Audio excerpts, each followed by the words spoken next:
There are new bombshell claims today from royal insiders who say King Charles's cancer is incurable and he will likely die with the disease. Buckingham Palace has said King Charles spent a short period of time in hospital today after experiencing the temporary side effects of his cancer treatment. 5 minutes ago, a claim tore through royal circles that no one inside the palace wanted to confirm. Sources close to the household are alleging that King Charles's condition has taken a turn no one expected this soon, and that Prince William and Catherine were the ones asked to deliver the news to the public. The gates did not open with noise. They opened with a silence that felt heavier than any statement could have been. Within minutes of a private briefing reaching the inner household, William and Catherine stepped forward to confirm what insiders are calling the hardest update of the reign so far.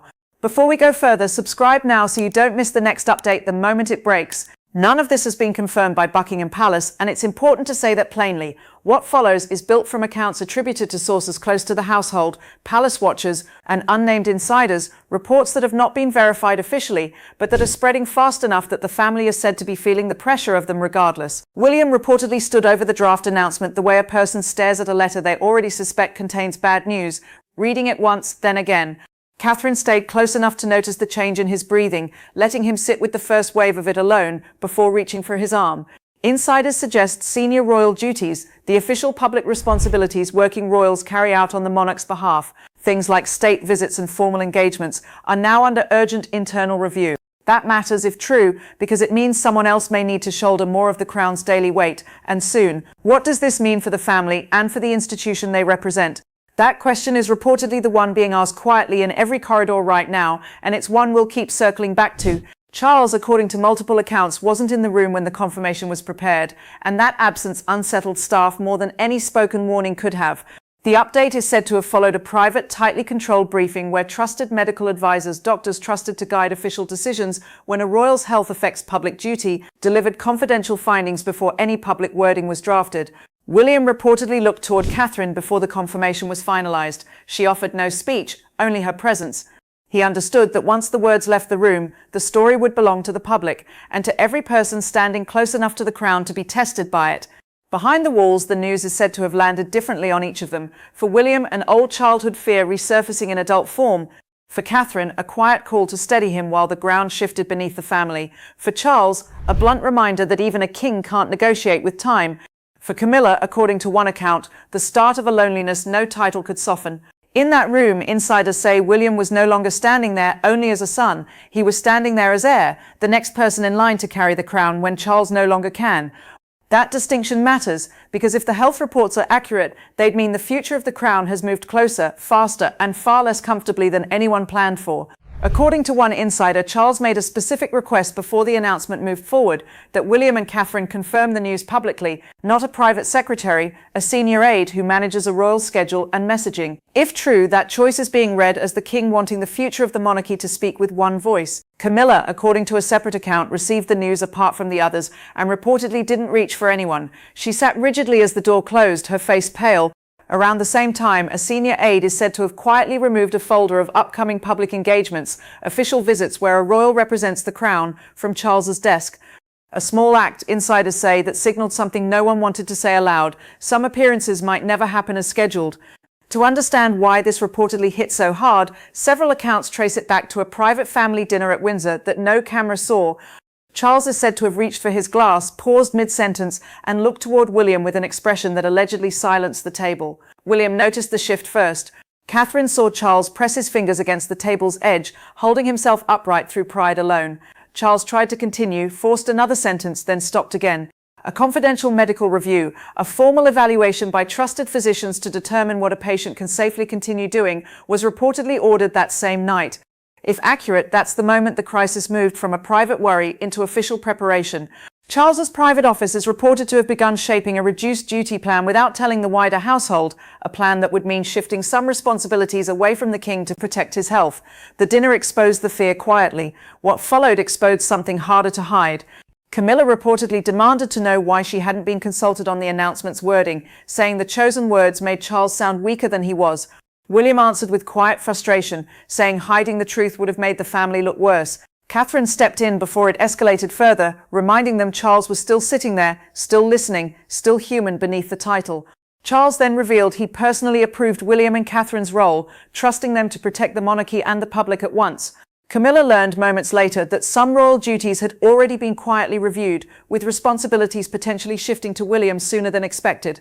William sat with the duty folder open, understanding that every page showed where the king might no longer appear. Catherine told him that protecting his father didn't mean replacing him, it meant giving Charles room to define what strength still looked like. A palace aide reportedly entered with a marked list from Charles's office, revealing the king had already placed William's name beside several engagements before the public confirmation, suggesting Charles understood the shift earlier than most around him.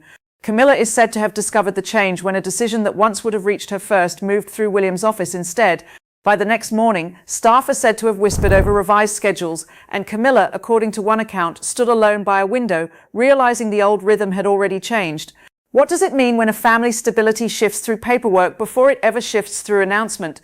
Insiders suggest it's exactly this kind of quiet procedural change that ends up defining a transition long before the public catches on. William reportedly received the first formal call before the household had even settled into its mourning. A senior courtier, a trusted advisor managing the ceremonial side of royal life, explained that emergency scheduling revisions had begun. Catherine understood William was being asked to prepare for a far larger public role, not ceremony, but urgent response to his father's reported condition. The palace is said to have quietly drafted two versions of the next statement, one hopeful, one far more severe.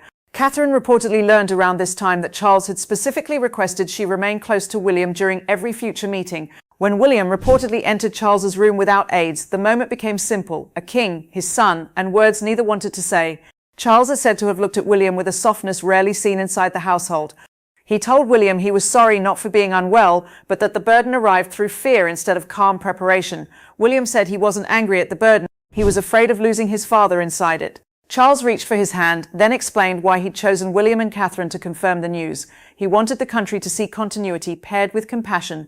The king also reportedly made clear that Camilla had to be protected from humiliation, even if she couldn't control the emotional weight the announcement would carry.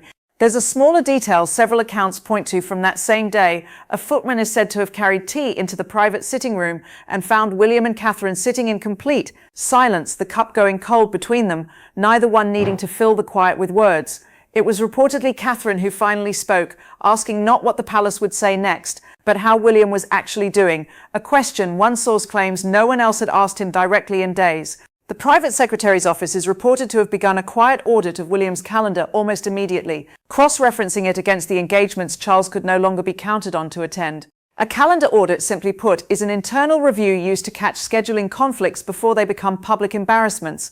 William is said to have been shown the revised calendar late one evening, each newly added engagement marked in a different color. Catherine reportedly sat beside him as he went through it page by page, functioning less like a spouse reviewing a schedule and more like a second set of eyes steadying a much larger transition. Camilla, according to a separate account, is said to have requested a private meeting with the communications team the following morning, wanting to understand exactly how much of the health information had been shared publicly and how much remained confidential. She was reportedly told certain medical specifics were being deliberately withheld, not to mislead the public, but to protect Charles's dignity during a period when even routine details were becoming subjects of speculation. Why does it matter who knows what and when? Because insiders say that inside a household built on hierarchy and precedent, information itself has always functioned as a kind of currency, and reports suggest that currency was shifting hands faster than Camilla had been prepared for. A flashback several accounts return to involves an earlier medical appointment weeks before the Windsor dinner that at the time raised no alarm. Charles is said to have attended a routine check-in with his medical team, one of many he's had over recent years, and nothing about that particular visit stood out enough to change his schedule.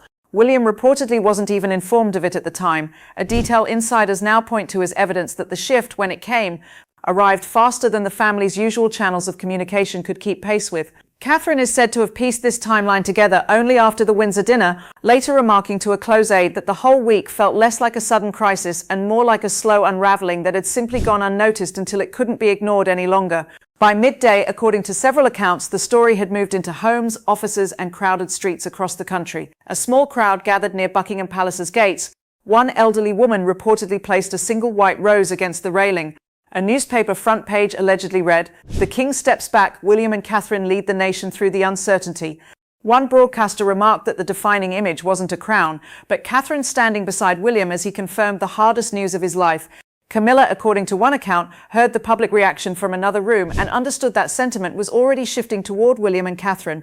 A vigil of sorts is reported to have formed outside Windsor that evening, informal and unannounced, made up mostly of local residents rather than organised well-wishers. According to one account, a small group gathered quietly near the Long Walk, some holding candles, most simply standing in silence, with local police reportedly keeping a respectful distance rather than dispersing the crowd. One resident interviewed by a local paper reportedly said she'd come not because she expected to see anyone, but because it felt wrong to stay home while a family she'd watched for decades went through something this difficult. What does a spontaneous, unorganized gathering like that tell us about the public's relationship to the monarchy right now? According to royal commentators, it suggests that whatever the institutional politics of succession look like from the inside, from the outside, this is still being received first and foremost as a human story, one the public feels entitled to grieve alongside, even without official confirmation of the details driving it. So what does this all actually mean, if even part of it turns out to be accurate? According to the pattern insiders describe, this reported confirmation didn't break the monarchy, it stripped away some of the ceremony around it, revealing the fear underneath the formality and the loyalty underneath the duty. Charles is said to have accepted the reported reduction in his role with quiet dignity, signing a revised duty plan and looking toward William with something closer to pride than defeat. Catherine stood beside William afterward, steadying him as she has throughout. Camilla's reported heartbreak stayed real, but she came to understand that protecting the king meant accepting the future he'd already begun trusting to the next generation. William carried the honesty. Catherine gave it grace. Charles, if these accounts are accurate, gave it his permission. Thank you for watching. If this update mattered to you, don't forget to like and subscribe, because this story is reportedly far from finished.